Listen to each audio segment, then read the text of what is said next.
The city at the event horizon. They called it Horizon's Edge. A city built on the impossible lip of forever, suspended in orbit around a supermassive black hole. Its towers shimmered like glass blades slicing the night, held aloft by physics that had forgotten how to say no.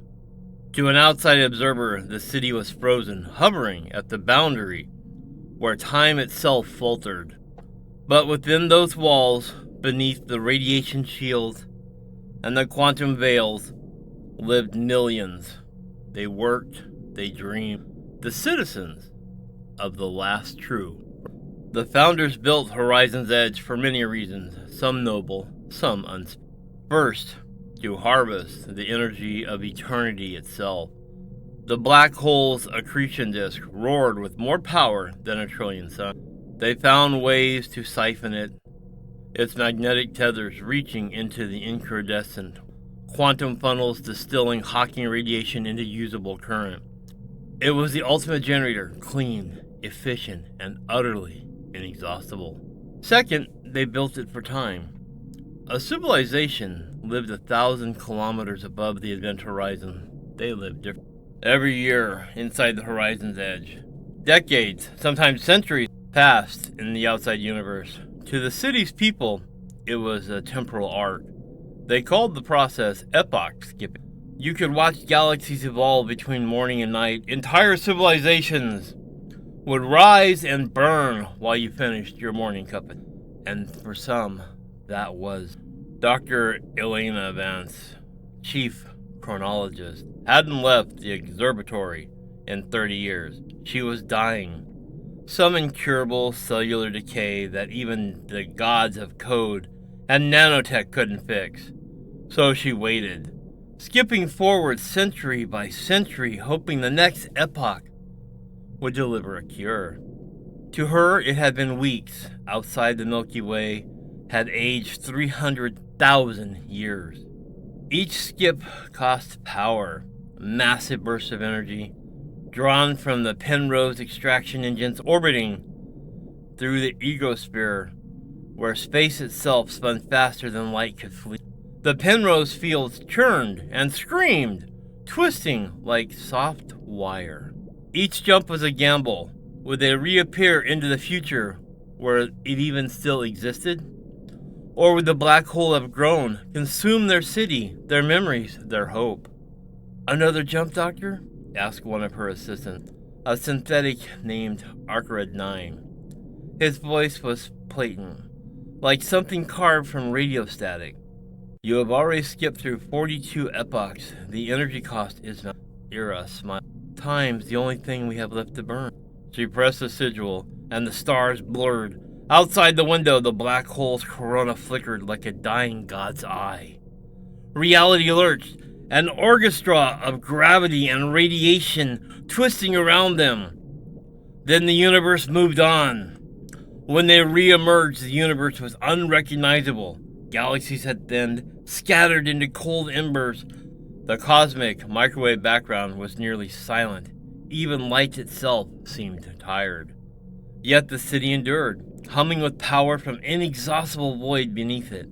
And something new had appeared on their sensors, at the very edge of the horizons. Beyond even their last safety margin, a dimensional echo.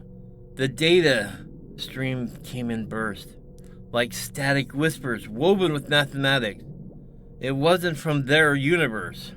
Arcarid 9 ran an analysis. It's structured, he said, like a broadcast through the vacuum. Era's hand trembled. From the other side? She asked. No, from beyond all sides together, Arcarid 9. The Dimensional Gateway Project had begun as a theory, one of the city's deeper purposes. The black hole's boundary was not an end, but a bridge. Within the event horizon, space-time folded, concentrated, perhaps into another universe. If they could decode what came through, they might contact something that had seen the birth and death of all things. So they built the Horizon Array, a lattice of singularity stabilizers spinning like silver halos around the city's equator. They opened the smallest of the apertures, just enough to let the whispers in.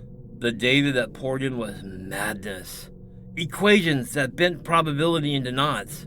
Particles that defied conservation. And once, a voice, brief, glitching, human-sounding. Do not open the bridge. And then silence. Ira should have shut it all down, but curiosity is colder than feet. The more they listened, the more coherent the data became. The voice grew clearer, sometimes taking on its own tone. Sometimes others. Versions of her that had lived in parallel times, each warning, pleading, or cursing the next. Adric confronted her in the observatory. You're speaking with yourself, Doctor. From mirrored realities. She turned from the window, hollow-eyed. Or am I hearing what comes after myself? He stared at her for a long moment. Then you are no longer skipping through time, you are being pulled. The city began to change. Buildings started warping subtly, architecture rippling like mirages. Temporal synchronizers misaligned. Entire sectors fell out of phase. Citizens would vanish, only to reappear weeks later, older, younger, sometimes duplicated. The Hawking harvesters still ran, the Penrose engines still spun, but their readouts now described impossible values. Negative entropy, imaginary mask, information leakage. Ira realized what is happening. By tethering themselves to the event horizon, skipping epochs, they entangled their civilization with the black hole's own information paradox. Every time they jumped forward, pieces of themselves bled into the Hawking stream, unto the data escaping into the void. The city wasn't just orbiting the event horizon anymore. It had, in fact, become one. Adric watched as Ira prepared the final skip. This will collapse the horizon's interface, he warned. No return. No observation. Only the fall. Ira placed her hand on the console, the black hole's light reflecting in her eyes like a promise. We built this city to chase the future, she said. But maybe the future has been chasing us. Why not go for it all? Because something on the other side remembers us. She looked up at the stars, or what was left of them, and whispered, Initiate jump. The energy surge tore across dimensions.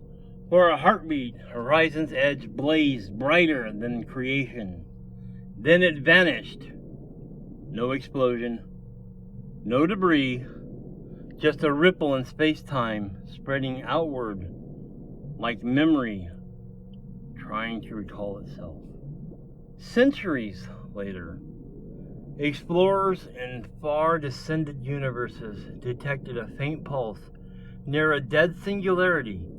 Inside a pattern was a city, still spinning, still alive, its inhabitants flickering between realities, transmitting across universes. Their message was simple. We found the cure, but not the way we expected. Time is a disease, and we learned how to stop its heartbeat. Horizon's edge was never lost. It just learned to live on the threshold between falling and becoming free. Between the universe that was, and the one still to become, dreaming itself into being.